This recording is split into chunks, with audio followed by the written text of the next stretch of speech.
So I did my evaluations on Swiss-born analytical, is that right? Analytical psychoanalyst Carl Jung. Um, Found him to just be a super interesting person. I've been pretty inspired and helped a lot by his work recently. So I thought he would have been, with his complex life and history, I thought he would be an easy and interesting person, or rather just an interesting person to do different types of evaluations on. Um, so I first considered his biology. I found that through reading about the limbic system and the amygdala and the anterior cingulate, which are responsible for our felt sense of safety in the environment, and the anterior cingulate, the degree to which we have normative mental functioning. I thought that his mind and brain and neurology must have been balanced from a moderately dysfunctional limbic system and a very highly functional neocortex and a highly functional go system, or the dopaminergic system, driven by which is kind of our motivation chemical. So he is at one time, I think, a troubled person, especially in the period of his breakup with Freud, and at one time one of the most gifted thinkers in the last few hundred years. Um, I then went on to do a big five analysis of him. I thought that he was moderately neurotic. He wasn't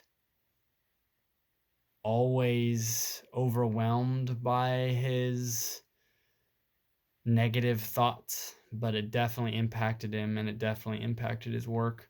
I thought he was low in agreeableness. There was, in the documentaries I watched, people would kind of laugh when they remembered how difficult he was at times, and even some of his clients would report this, that he wouldn't let them just pick flowers by the wayside, is what someone said. I thought he was very high and open to experience. He traveled the world researching mystic societies, and he was very intelligent, and he also spent some time carving these pretty intricate stone statues.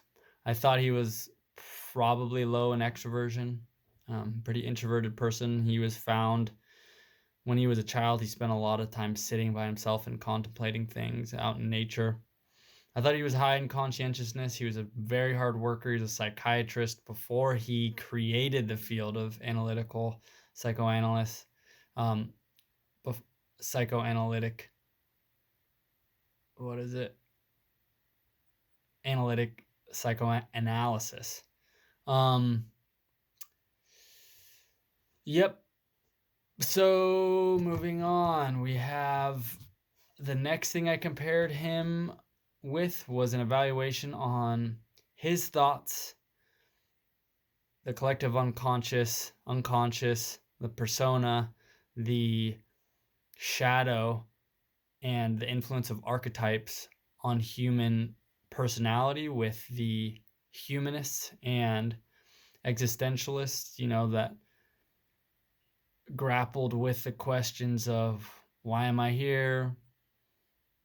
What am I supposed to do? And with the essence of living in the now. And I feel like Carl Jung's obsessions with dreams paralleled and was influenced by these early existential and phenomenological thinkers, um, along with the humanist thinker Abraham Maslow's hierarchy. I think inherently Jung wanted to guide others through their pain so that they could live the highest possible forms of life. And I also thought that George Kelly's idea of personal constructs was pretty reminiscent of Jung's ideas of how people live through archetypes. So basically, two ways of thinking about people's lenses. The most fun I had was with the Big Five analysis.